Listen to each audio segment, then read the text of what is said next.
Artimiau. Klausytojau, labas. Šiandieną mintimis paklaidžiosime po jūros technologijų ir gamtos mokslų fakultetą ir inžinerinės studijas. Kad tai būtų taip padaryti lengviau, į svečius pasikviečiau būsimą jūrų transporto inžinierę, šio fakulteto studentę Aurą Malakauskaitę. Labas. Labas. Tai norisi pradėti nuo pačios tokios pradžios. Atvykai į Klaipėdą iš savo gimtojo miesto, palyginus mažesnio. Tai ar pameni, kokie pirmi įspūdžiai buvo atvykus į patį studentų miestelį ir, Klaipėdą? Tai atrodo, tie mažieji yra gana netoli nuo Klaipėdos, tai tik apie 120 km kažkas tokio, tai atrodo turėtų būti artima ir pažįstama ta Klaipėda, tačiau iš tikrųjų buvo tokia beprotiška baimė. Aš taip visko bijojau, nes atvažiavau iš mažiekių viena pati, visi mano draugai pasirinko paprasčiausiai kitus miestus studijoms. Tai iš ties to nerimo, to jaudulio buvo, kaip sakoma, pilnos kelnes. Apsigyvenau bendrabutyje Akų miestelyje ir šiek tiek po truputį bandžiau prisijaukinti būtent tą Klaipėdos ritmą. Iš tikrųjų, dar labiau bijojau vairuoti Klaipėdoje, nes man čia eismas iš viso atrodo kažkoks kosmosas, kad vieni per kitus važiuoja ir panašiai. Tai kol draugas neprivertė parvažiuoti nuo IKEA parduotuvės iki bendrabučio, nes būtų specialiai mane ten palikęs, kad vienaip ar kitaip aš parsirašiau, tai tikriausiai dar ilgai nebūčiau vairavus Klaipėdoje. Kai kurie žiedai iš tikrųjų gąsdina. Aš net pati nevairuoju, važinėju su draugu ir važiuoju į žiedą, aš kiekvieną kartą užsidengiu akis, nes man tiesiog yra baisu, kas vyksta šičia keliuose. Tai būtent per 4 metus, per 3, tai tik tais gal praeitą savaitę važiavau į Banginio žiedą, nes man ten tokia baimė yra, kad... Ne, ten tragedija. Jeigu atvyksit studijuoti Klaipėdą, pamatysit, nes tikrai gąsdinantis dalykas. Ir atvykai studijuoti jūrų transporto inžineriją, tokia labai unikali gal programa, sakyčiau.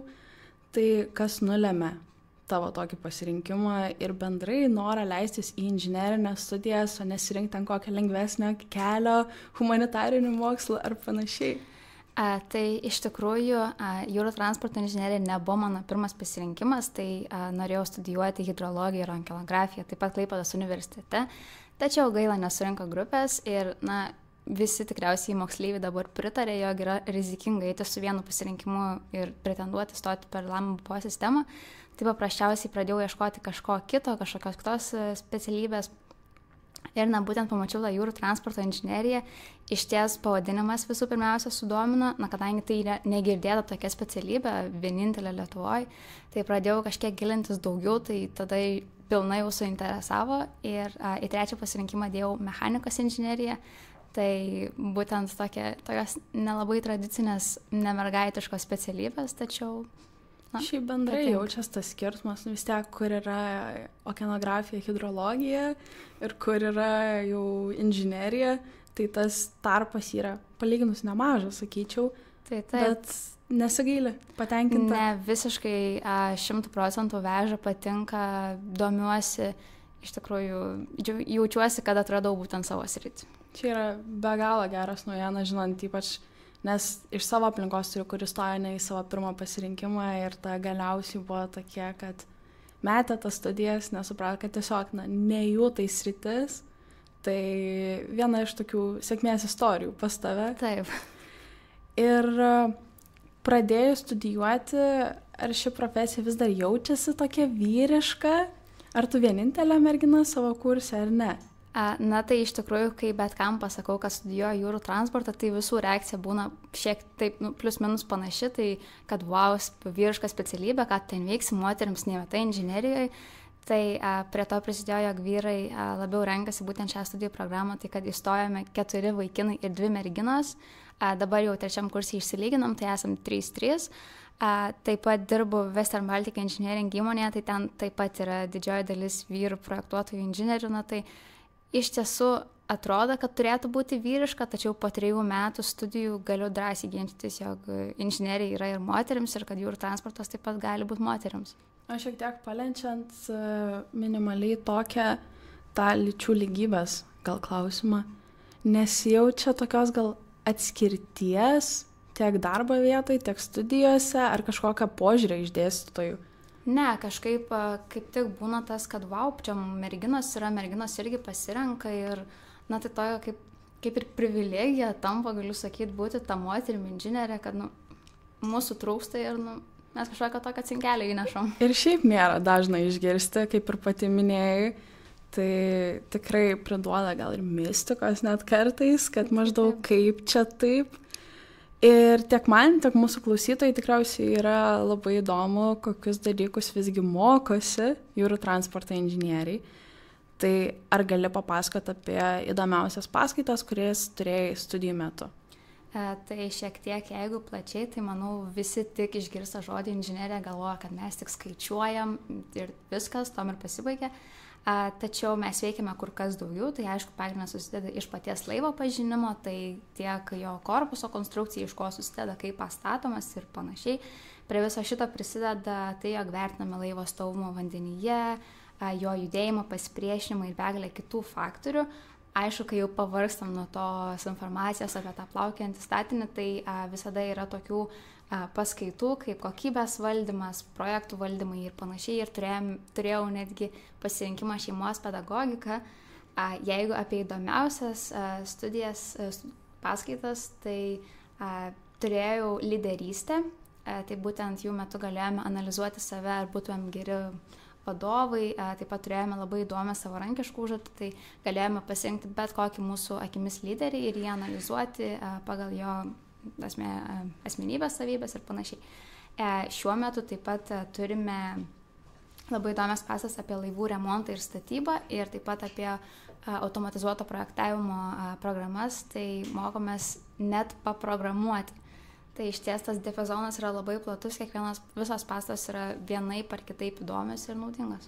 Malonu girdėti, kad vis tiek randi tą balansą, žinai, tarp pasirenkamųjų dalykų, kurie ugdo bendrai tokias bendrinės labiau kompetencijas ir tarp labiau tokių jau karjeros paskaitų. Tai,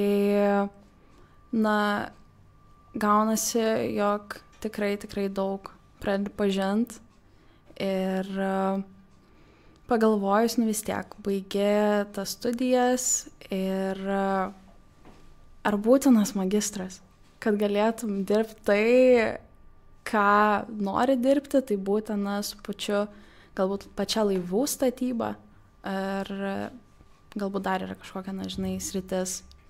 Iš asmeninės patirties, kai įsidarbinau, tai tikrai to magistro niekas neprašė, tai jis yra privalumas, norint kilti karjeros laiptais, aišku, siekti kažko daugiau, ten, tarkim, nueiti iki vadovų ar net direktorių. Bet Klaipėdos universitetas siūlo magistro studijas, tai yra būtent laivybos ir uosto inžinerijos magistro studijas, apie kurias taip pat galvoju baigusi bakalaurą. Tai malonu girdėti, kad nori kilt. Žinai, nėra tas toksai apsistojimas vien tik bakalaurų ir pasakymas, kad man užteks. Tai visada yra smagu, vis tiek visą gyvenimą mokomės, tai kodėl neprisidėto dar vieno kažkokio tokio laiptelio. Tiesa, ir tavo gyvenimas nėra vien tik studijos, nėra vien tik darbas, ką puikiai ir girdim. Ir žinau, jog laisvalaikis sieji taip pat su transportu. Gal galėtum plačiau papasakoti apie savo pomėgį taisyti automobilius? Taip, tai šitas pomėgis atsirado gal prieš 3-4 metus, tai kadangi draugas pats tvarkosi savo automobilį, tai dažniausiai savaitgalius praleisdavom garaže, tai laikui einant pačiai pradėjo patikti būtent tas visas procesas, kas ir kaip vyksta. Tai tikriausiai tas ir pastumėjo pasirinkti ir jūrų transporto inžineriją ir mechanikos inžineriją, įsidėti lama BPO sistemą. Tai iš ties yra toks užsiėmimas, kuris, galiu sakyti, yra labai naudingas, ypač merginai. Tai dabar jau net nebaisu, kad kažkas atsitiktų automobiliui važiuojant ir panašiai. Ir jeigu klausytojai stebėjo Kautį coverį, tai tikriausiai girdėjo mano istoriją apie vieną projektą. Tai trumpai užsiminsiu, jog visai neseniai pasikeitėme automobilio variklio, tai paprasčiausiai nusipirkome automobilį su variklio defektu, buvo trūkusi variklio grandinė, tai turėjome 2 pasirinkimus, ar daryti kapitalinį variklio remontą, ar tiesiog pakeisti variklį, tai pasirinkome įdomesnį ir gal šiek tiek pigesnį variantą. O koks jausmas bendrai lendant prie to mašinos taisymo, ar nebūna galbūt kažkokio nuobodulio, ar kaip tik tokia euforija, kad aš padariau, aš galiu dabar pati ir toliau kažką ten dar daryti? Tai va, yra toks pasididžiavimas savim, kad aš galiu, aš kaip mergina sugebu remontuoti automobilį. Tai iš tikrųjų ta euforija užvaldė būtent, kai mes jau įsidėjom tą variklį, susijungėm visus laidukus, visus daviklius ir panašiai. Ir jisai užsivedė ir mašina važiavo ir būtent tas momentas, neapsakomas jausmas. O iš pirmo karto pavyko? Iš pirmo, taip. Nes pasikeitėme su draugu dviese variklį. Tai aišku prisidėjo tiek YouTube pagalba, tiek internetas, nes begalė dalykų, kurių tiesiog nežinojom, tačiau pasukom tą raktelį ir užsikūrė. Tai iš viso aš įsivaizduoju, kad turėtų būti labai toksai wow momentas ir kaip minėjai pati tas pasididžiavimas savimi. Tai va, tai tokia, kad aš mergina ir aš galiu tai padaryti, tai čia toks labai, labai fainas dalykas. Toksai postumis gal ir mūsų klausytojui, kad gal netyčia pradės mašinas taisyti, ką nors daryti, su tuo irgi sieti savo gyvenimą. Ir bendrai studijos nebūtų studijos be fakulteto. Tai kokia atmosfera jaučiasi tavo fakultete, kaip tu pati tenais jautiesi? Tai esam vieni inžinieriai, tenais gyvena inžinerija ir aišku, puikiai suprantama, kad dauguma vaikinai, tai prie progos labai laukiame panelių, kad pagyvintų šiek tiek tą mūsų ratą, kad nebūtume mes kelios merginos tenais. O šiaip fakultetas yra beveik miesto centre, tai lengvai pasiekiamas tiek viešuoju transportu, tiek asmeniniu. Iš tikrųjų, turime ir kavos aparatą, ir užkandžių zoną, tai dienos neprailgsta. Ir dabar jau supratau, ką reiškia, kai fakultetas tampa antraisiais namais, nes būna, kad ten ateini ryte, išeini vėlai vakare, jeigu dar kažkokius darbus nori pasidaryti ramiai, tai iš vis, bet pertraukų metu turime tiek stalo futbolą, tiek stalo tenisą, tai tikrai nenuobodžiaujame, tai ta atmosfera yra tokia faina, namai. O užtenka resursų, kuriuos siūlo fakultetas, ar ten, žinai, su studijom, ką nors darytis, kažkokius projektus, ar labiau turi tada ieškoti kažkur už fakulteto ribų, kad galėtum tai atlikinėti? Šiaip turime ir pačiam fakultete ir tas laboratorijas, ir tuos visus įrengimus, kurių tikrai reikia. Mačiau, turime ir net laivavedžio įrenginį. Taip pat turime ir būtent bandymams lataką, tačiau jis yra įsikūręs Jūrų tyrimų institute. Bet kiek žinau, yra projektas perkelti Jūrų technologijų ir gamtos mokslų fakultetą į KU miestelį, tai visas būtų jau šalia. Iš viso būtų labai gerai ir patogu, ypač kai bendrai Klaipėdos universiteto infrastruktūra plečiasi, vis planuojami kažkokie nauji pastatai, nauji centrai, tai bandymas viską pagyvint, suartint, kad būtų patogiau išpildyti viską, ką nori ir viską, ką nori, žinai, pasiimti iš pačių studijų. Ir šiaip, ar bendradarbiaujat tarpusavį dar, tarkim, su to pačiu Jūrų tyrimų institutu? Ar turit kažkokių bent minimalių ryšių? Tai turėjome, man atrodo, pirmame kurse specialybės įvadą, kur tenais vyko pusę paskaitų. Tai būtent teko pabūti tose laboratorijose, tose naujose, fainuose laboratoriniuose tenais atliekam. Tai kaip pavyzdys, su hidroaeromechanikos dėstytoju vykome į Jūrų tyrimų institutą ir atlikinėjome bandymą būtent tame latake. Ar įdomu ir fainai pakeisti aplinką? Visada. Ypač pamatyti vizualiai, kaip, mes tyrėme, kaip laivą apteka vanduo, tai iš tikrųjų pamatyti tai vizualiai, o ne kažkur dar važiuoti į kokį uostą. Arba YouTube video kokį pažiūrėti. Tai iš tikrųjų fainai, gerai ir naudinga. O be tavo studijų programų, kas be ko yra ir daugiau, tai ką dar siūlo to fakultetas, tai galbūt galėtum ar pavardinti, ar papasakot. Turime vien inžinerinių studijas, kaip ir sakiau, gyvena inžinerija, tai yra informatikos inžinerija, mechanikos, elektros, chemijos ir, aišku, jūrų transporto inžinerija. Tai toks gana nemažas pasirinkimas yra, ką mes galim pasiūlyti. Ir bendrai toks galbūt vienas didžiausių pliusų, kad jūs ir orientuojatės į uostamiestį. yra pagrindinis tas koncentratas, kad galėtumėt likti toj pačioj Klaipėdoje arba bent jau Baltijos jūros regione ir prisidėti prie pačios plėtros. Tai taip, kad vis tiek esam klaipėdiečiai plius minus, ar tai atvykę, ar vis tiek besimokant tampame tais klaipėdiečiais, tai ir noras yra pasilikti būtent čia šalia namų ir dirbti ten, kur mokysi. Jo, o ar susiduri su kitų studijų programų studentais?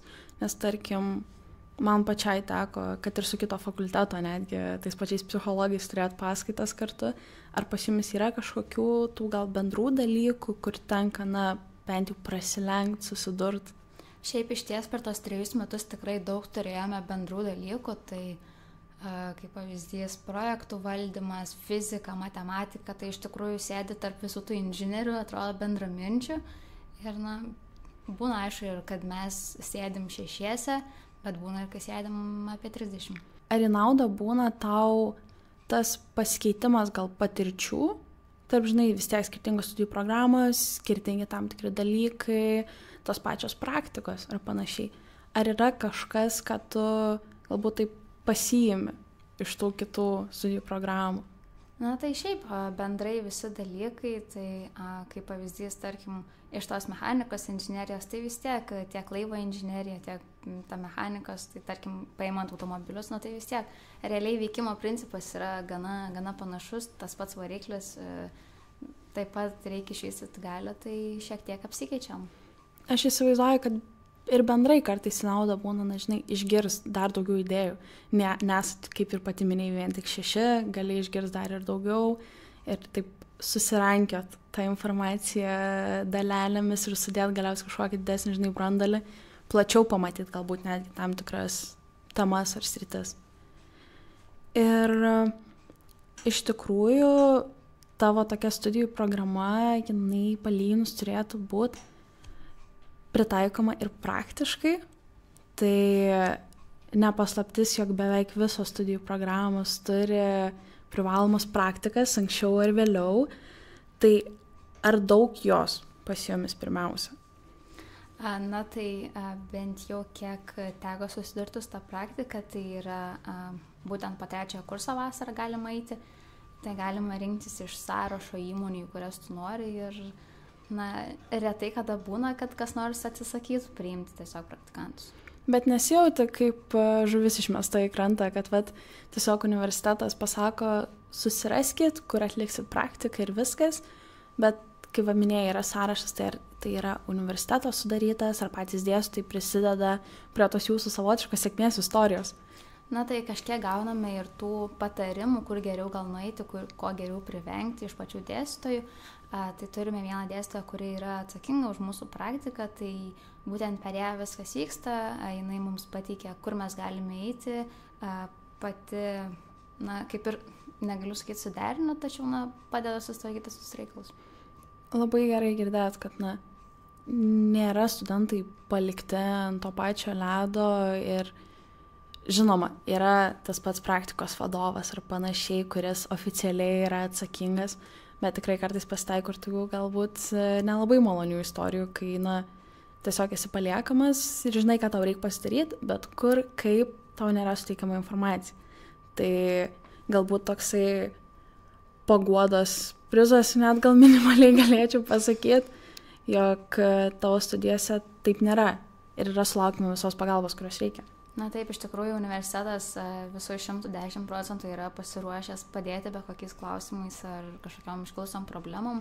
Tai tos komunikacijos yra tikrai daug, svarbu kreiptis, o ne, tai aš palauksiu ir... Svarbu norėti. Taip.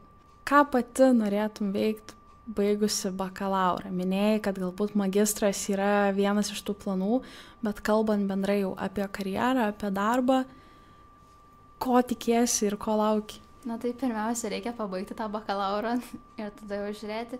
Šiaip iš tikrųjų svarstau tikrai rimtai apie magistrą, apie magistrantūros studijas. Taip pat darbas tikrai patinka ir, manau, toliau sieksiu karjeros laiptais būtent šioje sferoje. Bet jeigu pasitaikytų kažkokią galimybę išvykti į užsienį, tai tikrai apsvarstyčiau.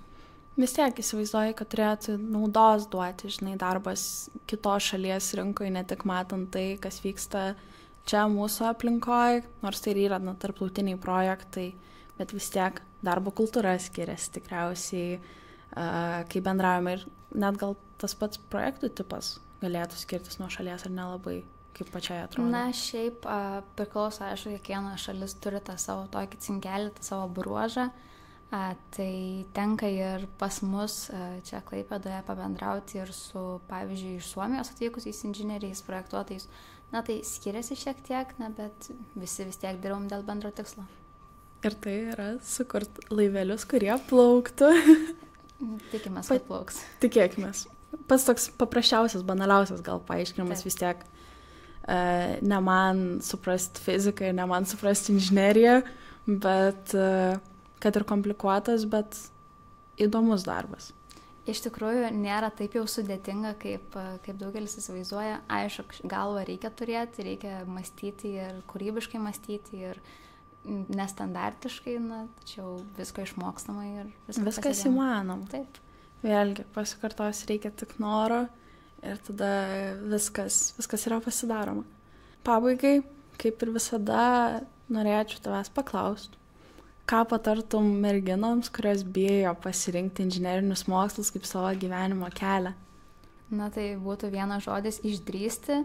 Tai išlipti būtent iš komforto zonos, drąsiai žengti tuos pirmus žingsnius, jei širdis trokšta ir yra tas noras vadinti save inžinierę, tai bent pabandyti. Na, jeigu nepatiks, blogiausia atveju mesit studijas, pakeisti programą ir dėl to pasaulis tikrai nesugrius, tai svarbu noras, užsiteigimas ir pasitikėjimas savim, jog aš galiu.